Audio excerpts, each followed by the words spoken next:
रोहित पवार यांच्या पीएच्या मुलीच्या संशयास्पद मृत्यूनं बारामतीमध्ये खळबळ माजली आहे। घरामध्ये आईशी किरकोळ कारणानं भांडण झालं, त्यामुळे 15 वर्षाची मुलगी घराबाहेर निघून गेली आणि दुसऱ्या दिवशी घराबाहेरच तरुणीचा मृतदेह सापडला। पाहूयात। रोहित पवारांचे पीए अजित दशावतारे यांच्या मुलीचा संशयास्पद मृत्यू झाल्यानं खळबळ माजली आहे।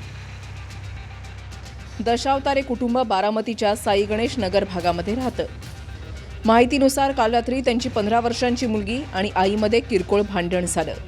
त्यानंतर मुलगी घरातून निघून गेली। बराच उशीर होईपर्यंत मुलगी घरी न परतल्यानं पोलिसात हरवल्याची तक्रारही देण्यात आली। मात्र दुसऱ्या दिवशी सकाळी घराजवळच मुलीचा मृतदेह आढळला। त्यामुळे ही आत्महत्या की हत्या याचा उलगडा पोलिसांना करावा लागणार आहे। माझा पीए अजित जो माझ्याबरोबर जिल्हा परिषद पासून आहे, त्याच्या परिवारामध्ये त्याची 15 वर्षाची मुलगी, तिचा मृत्यू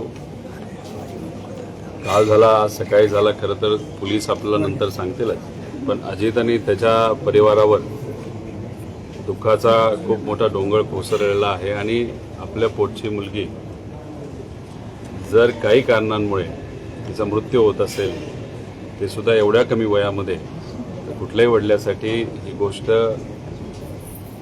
समजून घेण्याच्या पलीकडे असते। रोहित पवारांनी त्यांचे पीए अजित दशावतारेंची भेट घेत सांत्वन केलं। मुलीसोबत नेमकं काय घडलं असं म्हणत रोहित पवारांनी सखोल चौकशीची मागणी केली आहे। ज्या ठिकाणी दुर्घटना घडली तिथेही सीसीटीव्ही कॅमेरे नसल्यानं त्यांनी सरकारसह कायदा सुव्यवस्थेवर टीका केली आहे।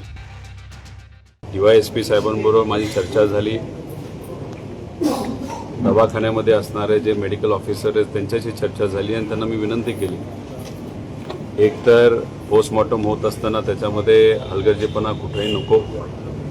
पोलिसांकडनं सुद्धा माझी अपेक्षा आहे की याच्यामध्ये हलगर्जीपणा न करता खरं काय घडलं, काय कारणं आहेत, कशामुळे तिचा मृत्यू झाला, हे कुठं ना कुठंतरी त्या ठिकाणी आपल्याला बघावं लागेल। हे तपासानंतर आपल्याला त्या ठिकाणी कळेल। दरम्यान मुलीला जखमाही होत्या अशी माहिती पोलिसांनी दिल्यानं 15 वर्षाच्या मुलीसोबत नेमकं घडलं काय हे शोधून काढणं पोलिसांपुढे मोठं आव्हान असेल। नंतर आम्ही त्या ठिकाणी अजून शोध घेतला असता। त्या ज्या बाजूला एक बिल्डिंग आहे, त्या बिल्डिंगला जिन्यातून आम्ही स्वतः जाऊन चेक केला असता। जिन्याचा जो दरवाजा आहे वरचा टेरेसचा, त्याला बाहेरून कडी आहे, त्या ठिकाणी मुलीचा चप्पल आढळून आलेली आहे। त्यामुळे सध्या आमचा तपास चालू आहे। आम्ही सीसीटीव्ही व्हेरीफाय करत आहोत।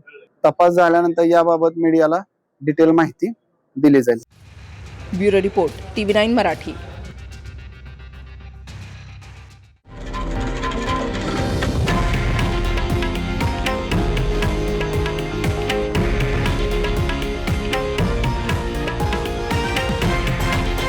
हे आहे देशातील नंबर 1 न्यूज नेटवर्क आणि आपण पाहत आहात TV9 मराठी, एकमेव।